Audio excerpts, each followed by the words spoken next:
Hey everyone, it's Gilbert.K here and welcome back to my channel. Anyone can survive 5 nights. This time, there are no second chances. Today we're diving into 5 Nights at Freddy's 2 trailer breakdown. Directed again by Tammy, coming to theaters December 5th, 2025. Let's go.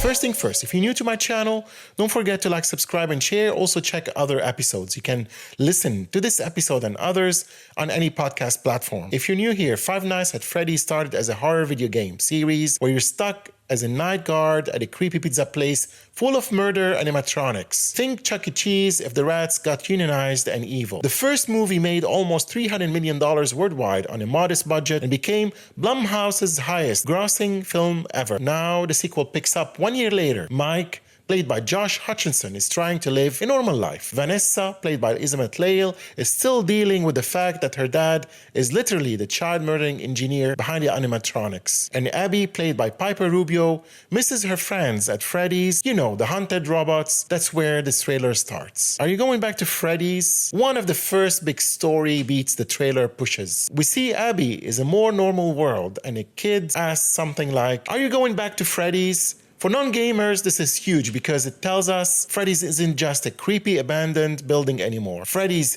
Fazbear is becoming a brand in the town. Later promos talk about a town called Fast, basically a Freddy-themed festival that turns a trauma site into tourist attraction. Nothing says late-stage capitalism, like a haunted pizzeria becoming a family fun day. From a story point of view, this sets up the town wants to move on. Abby's isn't ready to, and the animatronics, they're not done either. The trailer confirms what fans guessed. We're not staying in the exact same location from the first movie. We see a different pizzeria layout, more neon, more color. A style that feels closer to the 5 Nights at Freddy's 2 game location with a crowded Toy Story vibe instead of dirty brown 80s carpets. For casual viewers, think of this like a Season 2 set upgrade. Same curse company, new building, new problems. Lower heads know this usually means more animatronics, more cameras, more places for things to hide behind you, and the trailer leans into that. The official synopsis literally says Abby sneaks out to reconnect with Freddy, Bonnie, Chica, and Foxy, and that starts a chain of very bad events. We see this visually in the trailer. Abby slipping away at night, she heads to the new Freddy's alone, doors closing behind the lights flickering, the classic, "this is a terrible idea," horror language. Mike and Vanessa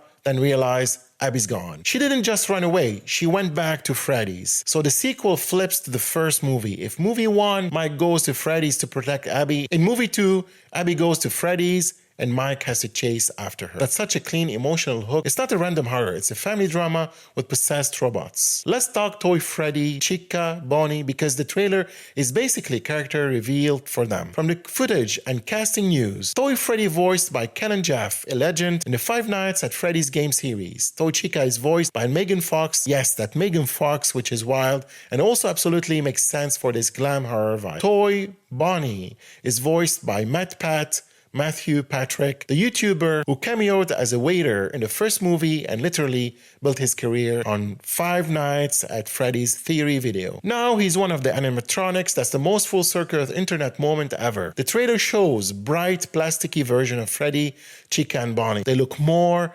kind-friendly until you see the eyes, and it's game over. Director Tammy has promised that the new animatronics are more advanced. They're closer to the toy version from the 5 Nights at Freddy's game. So if the first movie felt a bit slow for you, the trailer is basically screaming, okay, we heard you. Have more robots. Trailers and breakdowns online highlight flashes off Springtrap, the decayed rotting suit associated with William Afton. Shots of a more run-down room, dirty walls, dangling wires. Quick glimpses that feel like origin story material. This lines up with the updated synopsis. Abby's return sets off events that reveal the true origin of Freddy, Fazbear's Pizza. For non-lore folks, Springtrap is basically Afton fused with one of his own suits. It's the ultimate, you created the monster, now you are the monster. So when the trailer shows that broken down animatronic and those more disturbing greenish nut visuals, that's not just new bad guy, that's the franchise villain leveling up. Horror fans gets a bonus treat. The sequel gives us a mini Scream reunion. Matthew Lillard is back as William Afton, the big bad from movie one. Skeet Ulrich joins the cast and appears in a new trailer as a serious, worn-down character. Reports and fan analysts suggest he's playing Henry Emily, Afton's former business partner, co-founder of Freddy Fazbear. In game lore, his daughter is believed to be tied to the marionette puppet. In the trailer, you see Henry warning Mike and Vanessa, hints that he already knows what Afton did. That gives us something the first movie didn't fully have. An adult ally who understands the evil from the inside. It also sets up this amazing contrast. In Scream, Lillard and Ulrich were partners in crime. In Five Nights at Freddy's 2, Ulrich character might be the one trying to stop Lillard's chef's kiss, horror, multiverse symmetry. The full trailer pushes the emotional core really hard. We see Mike more active, more desperate, Vanessa digging deeper in her father's past, no more denial stage. The hook is simple. We try to hide the truth from Abby and it backfired. There's a shot describing coverage where Mike is shown with a decayed Freddy mask over his face. It looks like a visual metaphor for how much the place has taken from him. For the casual audience, you don't need to know every game to care. It's just a brother doing anything to save his sister from walking stuffed animals with murder issues. The cast list gives us some fun and new energy. McKenna Grace as Lisa, Theo Bryans as Alex are described as paranormal investigators in coverage. Think Baby Ghostbusters, but in Freddy's. Wayne Knight, yes, Newman from Seinfeld and the guy from Jurassic Park, isn't there too. Fans online already joke about him screaming at Toy Chica in the trailer. This is smart casting. McKenna Grace has done a ton of genre work. Ghostbusters, Afterlife Hunting of Hill House, she's a pro-terrified but brave. Wayne Knight brings some comic relief, which horror needs so your heart doesn't fully explode. The trailer sprinkles them in just enough to show. This is not a tiny closed-off movie. It's a bigger ensemble, more moving pieces, more chaos. Entertainment Weekly and other outlets talk about Fast Fest, basically a town festival around Freddy's Fazbear. The idea shows up in the marketing and trailer. Merch booth, light and banners, Freddy as a local icon, not a dirty secret, which is darkly hilarious.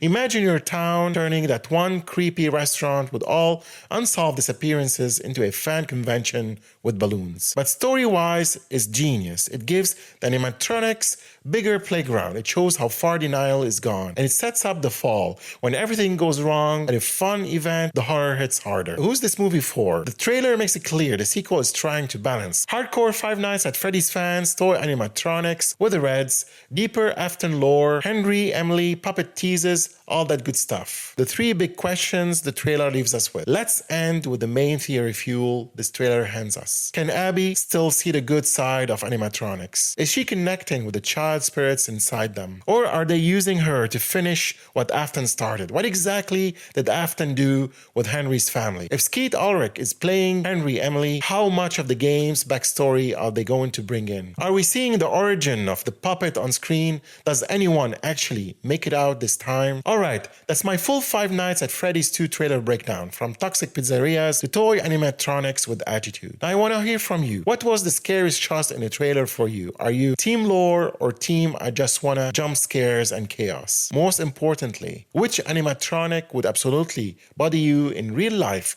Toy Freddy, Toy Chica, Toy Bonnie, or Foxy? Do you think Judy and Nick's therapy angle sounds refreshing or weird? That's all, folks. Thank you for watching, and don't forget to check other episodes on my channel and all podcast platforms for the latest films, series reviews, trailer reactions, and exclusive film industry interviews packed with tips, inspiration, and recommendations. More stories, more insights, and more movie magic waiting for you. See you in the next one. Until next time, Gilbert.K out.